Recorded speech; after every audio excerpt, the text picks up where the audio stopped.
सभी परिजनों को मेरा प्रणाम। आशा करती हूँ मेरे सारे ही परिजन स्वस्थ व प्रसन्न होंगे। आजकल हम स्वाध्याय कर रहे थे परम पूज्य गुरुदेव पंडित श्री रामचंद्र आचार्य जी की जीवनी, जो उन्होंने स्वयं लिखी थी हमारी वसीयत और विरासत पुस्तक में। तो इसकी अब तक 13 वीडियोस बन चुकी हैं और आज की ये वीडियो इसकी 14वीं वीडियो है। तो अगर आप इसके पहले के पार्ट्स देखना चाहते हैं तो मेरे यूट्यूब चैनल पर जाकर देख सकते हैं। तो चलिए शुरुआत करते हैं। शांति कुंज में गायत्री तीर्थ की स्थापना। मथुरा से प्रयाण के बाद हिमालय से 6 माह बाद ही हम हरिद्वार उस स्थान पर लौट आए जहाँ निर्धारित स्थान पर शांति कुंज के एक छोटे से भवन में माताजी व उनके साथ रहने वाली कन्याओं के रहने योग्य निर्माण हम पूर्व में करा चुके थे। अब और जमीन लेने के उपरांत पुनः निर्माण कार्य आरंभ किया। इच्छा ऋषि आश्रम बनाने की थी। सर्वप्रथम अपने लिए, सहकर्मियों के लिए, अतिथियों के लिए निवास स्थान और भोजनालय बनाया गया।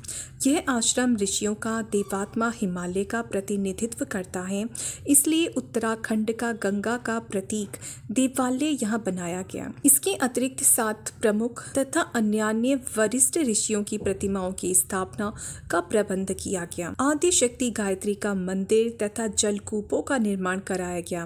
प्रवचन कक्ष का भी। इस निर्माण में प्राय 2 वर्ष लग गए। अब निवास के योग्य आवश्यक व्यवस्था हो गई। तब हम और माताजी ने नवनिर्मित शांति कुंज को अपनी तपा स्थली बनाया। साथ में अखंड दीपक भी था। उसके लिए एक कोठरी और गायत्री प्रतिमा की स्थापना के लिए सुविधा पहले ही बन चुकी थी। इस बंजर पड़ी भूमि के प्रसुप्त पड़े संस्कारों को जगाने के लिए 24 अखंड पुरस्चरण कराए जाने थे। इसके लिए 9 कुमारियों का प्रबंध किया। प्रारंभ में 4 घंटे दिन में, 4 घंटे रात्रि में इनकी ड्यूटी थी। बाद में इनकी संख्या 27 हो गई। तब समय कम कर दिया गया। इन्हें दिन में माताजी पढ़ाती थीं। 6 वर्ष उपरांत इन सब ने ग्रेजुएट, पोस्ट ग्रेजुएट स्तर की पढ़ाई आरंभ कर दी। 20 और 25 वर्ष की आयु के मध्य सबके सुयोग्य घरों और वरों के साथ विवाह कर दिए गए। इसके पूर्व संगीत और प्रवचन का अतिरिक्त प्रशिक्षण क्रम भी चलाया गया। देशव्यापी नारी जागरण के लिए इन्हें मोटर गाड़ियों में 5-5 के जत्थे बनाकर भेजा गया। तब तक पढ़ने वाली कन्याओं की संख्या 100 से ऊपर हो गई थी। इनके दौरे का देश के नारी समाज पर अत्यधिक प्रभाव पड़ा। हरिद्वार से ही तेजस्वी कार्यकर्ताओं को ढालने का कार्य हाथ में लिया गया। इसके लिए प्राण प्रत्यावर्तन सत्र, एक मास के युग शिल्पी सत्र, वानप्रस्थ सत्र भी लगाए गए। सामान्य उपासकों के लिए छोटे बड़े गायत्री पुरस्चरणों की श्रृंखला भी चल पड़ी। गंगा का तट, हिमालय की छाया, दिव्य वातावरण, प्राणवान मार्गदर्शन जैसी सुविधाओं को देखकर पुरस्चरण करता भी सैकड़ों की संख्या में निरंतर आने लगे। पूरा समय देने वाले वानप्रस्थों का प्रशिक्षण भी अलग से चलता रहा। दोनों प्रकार के साधकों के लिए भोजन का प्रबंध किया गया। यह नई संख्या निरंतर बढ़ती जाने लगी। ऋषि परंपरा को पुनर्जीवित करने के लिए इनकी आवश्यकता भी थी कि सुयोग्य आत्मदानी पूरा समय देकर हाथ में लिए हुए महान कार्य की पूर्ति के लिए आवश्यक आत्मबल संग्रह करें और उसके उपरांत व्यापक कार्यक्रम में जुट पड़े। बढ़ते हुए कार्य को देखकर गायत्री नगर में 240 क्वार्टर बनाने पड़े। 1000 व्यक्तियों के प्रवचन में सम्मिलित हो सकने जितने बड़े आकार का प्रवचन हॉल बनाना पड़ा। इस भूमि को अधिक संस्कारवान बनाना था, इसलिए 9 कुंड की यज्ञशाला में प्रातःकाल 2 घंटे यज्ञ किए जाने की व्यवस्था की और आश्रम में स्थायी निवासियों तथा पुरस्चरण कर्ताओं का औसत जब इस अनुपात से निर्धारित किया गया कि हर दिन 24 लाख गायत्री महापुरस्चरण संभव होता रहे, ताकि हर दिन 24 लाख गायत्री महापुरस्चरण संपन्न होता रहे। आवश्यक कार्यों के लिए एक छोटा प्रेस भी लगाना पड़ा। इन सब कार्यों के लिए निर्माण कार्य अब तक एक प्रकार से बराबर ही चलता रहा। इसी बीच ब्रह्मवर्चस्व शोध संस्थान के लिए भव्य भवन बनाना प्रारंभ कर दिया था। इस सारे निर्माण में प्रायः 4 वर्ष लग गए। इसी बीच वे कार्य आरंभ कर दिए गए जिन्हें संपन्न करने से ऋषि परंपरा का पुनर्जीवन हो सकता था। जैसे जैसे सुविधा बनती गई वैसे वैसे नए कार्य हाथ में लिए गए और कहने योग्य प्रगति स्तर तक पहुंच गए।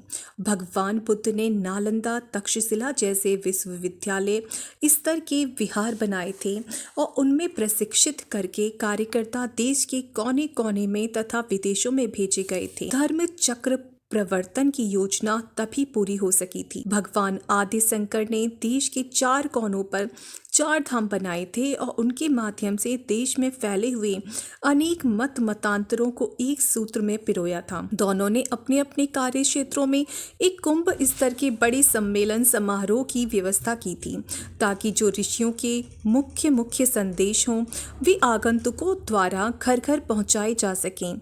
इन दोनों के ही क्रियाकलापों को हाथ में लिया गया। निश्चय किया गया कि गायत्री शक्तिपीठों, प्रज्ञा संस्थानों के नाम से देश के कोने कोने में भव्य देवालय एवं कार्यालय बनाए जाएं, जहां केंद्र बनाकर समीपवर्ती क्षेत्रों में काम किए जा सके, जिनको प्रज्ञा मिशन का प्रण संकल्प कहा जा सके। बात असंभव लगती थी, किंतु प्राणवान परिजनों को शक्तिपीठ निर्माण के संकल्प दिए गए तो 2400 भवन 2 वर्ष के भीतर बन गए। उस क्षेत्र में कार्यकर्ता उसे केंद्र मानकर युग चेतना का आलोक वितरण करने और घर घर अलग जगाने के काम में जुट पड़े। यह एक इतना बड़ा और इतना अद्भुत कार्य है जिसकी तुलना में ईसाई मिशनरियों के द्वारा किए गए निर्माण कार्य भी फीके पड़ जाते हैं। हमारे निर्माणों में जन जन का अल्पांश लगता है, अतः सबको अपना लगता है, जबकि चर्च अन्यान्य बड़े मंदिर बड़ी धनराशियों से बनाए जाते हैं। इसके अतिरिक्त चल प्रज्ञा पीठों की योजना बनी। एक कार्यकर्ता एक संस्था चला सकता है। यह चल गाड़ियां हैं। इन्हें कार्यकर्ता अपने नगर तथा समीपवर्ती क्षेत्रों में धकेल कर ले जाते हैं। पुस्तकों के अतिरिक्त आवश्यक सामान भी उसकी कोठी में भरा रहता है। यह चल पुस्तकालय अपेक्षाकृत अधिक सुविधाजनक रहे, इसलिए वे 2 वर्ष में 12,000 की संख्या में बन गए। स्थिर प्रज्ञा पीठों तथा चल प्रज्ञा संस्थानों के माध्यम से हर दिन प्रायः 1 लाख व्यक्ति इनसे प्रेरणा प्राप्त करते हैं। इसके अतिरिक्त उपरोक्त हर संस्था का वार्षिकोत्सव का निश्चय किया गया, जिसमें उस क्षेत्र के न्यूनतम 1000 कार्यकर्ता एकत्रित हों। 4 दिन सम्मेलन चले। नए वर्ष का संदेश सुनाने के लिए हरिद्वार से प्रचारक मंडलियां कन्याओं की टोलियों के समान ही भेजने का प्रबंध किया गया, जिसमें 4 गायक और 1 वक्ता भेजे गए। 5 प्रचारकों की टोली के लिए जीवन गाड़ियों का प्रबंध करना पड़ा ताकि कार्यकर्ताओं के बिस्तर, कपड़े, संगीत उपकरण, लाउड स्पीकर आदि सभी सामान भली प्रकार जा सकें। ड्राइवर भी अपना ही कार्यकर्ता होता है ताकि वह भी छठे प्रकार का काम दे सके। अब हर प्रचारक को जीप व कार ड्राइविंग सिखाने की व्यवस्था की गई है ताकि इस प्रयोजन के लिए बाहर के आदमी न तलाशने पड़े। मथुरा रहकर महत्वपूर्ण साहित्य लिखा जा चुका था। हरिद्वार आकर प्रज्ञा पुराण का मूल उपनिषद पक्ष संस्कृत व कथा टीका सहित हिंदी में 16 खंडों में लिखने का निश्चय किया गया। 5 खंड प्रकाशित भी हो चुके। इसके अतिरिक्त एक फोल्डर 8 पेज का नित्य लिखने का निश्चय किया गया, जिनके माध्यम से सभी ऋषियों की कार्य पद्धति से सभी प्रज्ञा पुत्रों को अवगत कराया जा सके और उन्हें करने में संलग्न होने की प्रेरणा मिल सके। अब तक इस प्रकार 400 फोल्डर होने की प्रेरणा मिल सके। अब तक इस प्रकार 400 फोल्डर लिखे जा चुके हैं। उनको भारत की अन्य भाषाओं में अनुवाद कराने का प्रबंध चल पड़ा व देश के कोने कोने में यह साहित्य पहुंचा है। देश की सभी भाषाओं तथा सभी मत मतांतरों को पढ़ने और उनके माध्यम से हर क्षेत्र में कार्यकर्ता तैयार करने के लिए एक अलग भाषा एवं धर्म विद्यालय शांति कुंज में ही इस वर्ष बनकर तैयार हुआ है और ठीक तरह चल पड़ा है। उपरोक्त कार्यक्रमों को लेकर जो भी कार्यकर्ता देशव्यापी दौरा करते हैं वे मिशन के प्राय 10 लाख कार्यकर्ताओं में उन क्षेत्रों में प्रेरणाएं भरने का काम करते हैं जहां वे जाते हैं। उत्तर प्रदेश, राजस्थान, बिहार, मध्य प्रदेश, हिमाचल प्रदेश, हरियाणा, महाराष्ट्र, गुजरात और उड़ीसा इन क्षेत्रों में संगठन पूरी तरह सुव्यवस्थित हो गया है। अब देश का जो भाग प्रचार क्षेत्र में भाषा व्यवधान के कारण सम्मिलित करना नहीं बन पड़ा है, उन्हें भी एक आध वर्ष में पूरी कर लेने की योजना है। प्रवासी भारतीय प्राय 75 देशों में बिखरे हुए हैं। उनकी संख्या भी 3 करोड़ के करीब है। उन तक व अन्य देशवासियों तक मिशन के विचारों को फैलाने की योजना बड़ी सफलतापूर्वक आरंभ हुई है। आगे चलकर कई सुयोग्य कार्यकर्ताओं के माध्यम से कई राष्ट्रों में प्रज्ञा आलोक पहुंचाना संभव बन पड़ेगा। कदाचित ही कोई देश अब ऐसा शेष रहा हो जहां प्रवासी भारतीय न रहते हों और मिशन का संगठन न बना हो। ऊपर की पंक्तियों में ऋषियों की कार्यपद्धति को जहां जिस प्रकार व्यापक बनाना संभव हुआ है, वहां उनके लिए प्रायः 1000 आत्मदानी कार्यकर्ता निरंतर कार्यरत रहकर कार्य कर रहे हैं। इसके लिए ऋषि जमदग्नि परंपरा का गुरुकुल आरण्यक यह नियमित रूप से चलता है। चरक परंपरा का पुनरुद्धार किया गया है। दुर्लभ जड़ी बूटियों का शांति कुंज में उद्यान लगाया गया है और उनमें हजारों वर्षों में क्या अंतर आया है, यह बहुमूल्य मशीनों से जांच पड़ताल की जा रही है। एक औषधि का एक बार में प्रयोग करने की एक विशिष्ट पद्धति यहाँ क्रियान्वित की जा रही है, जो अत्यधिक सफल हुई है। युग शिल्पी विद्यालय के माध्यम से सुगम संगीत की शिक्षा हजारों व्यक्ति प्राप्त कर चुके हैं और अपने अपने यहाँ ढपली जैसे छोटे से माध्यम द्वारा संगीत विद्यालय चलाकर युग गायक तैयार कर रहे हैं।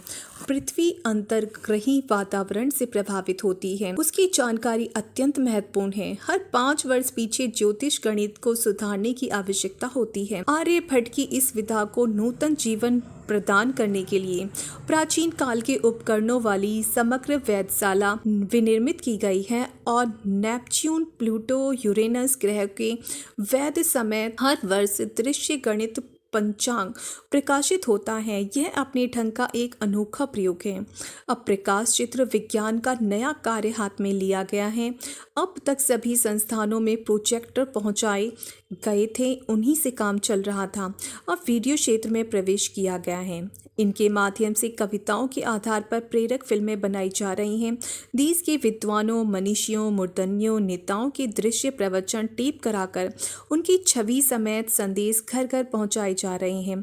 भविष्य में मिशन के कार्यक्रमों का उद्देश्य, स्वरूप और प्रयोग समझाने वाली फिल्में बनाने की बड़ी योजना है, जो जल्दी ही कार्यान्वित होने जा रही है। तो आज के लिए इतना ही। मेरे सभी भाइयों और बहनों को मेरा बहुत बहुत प्रणाम।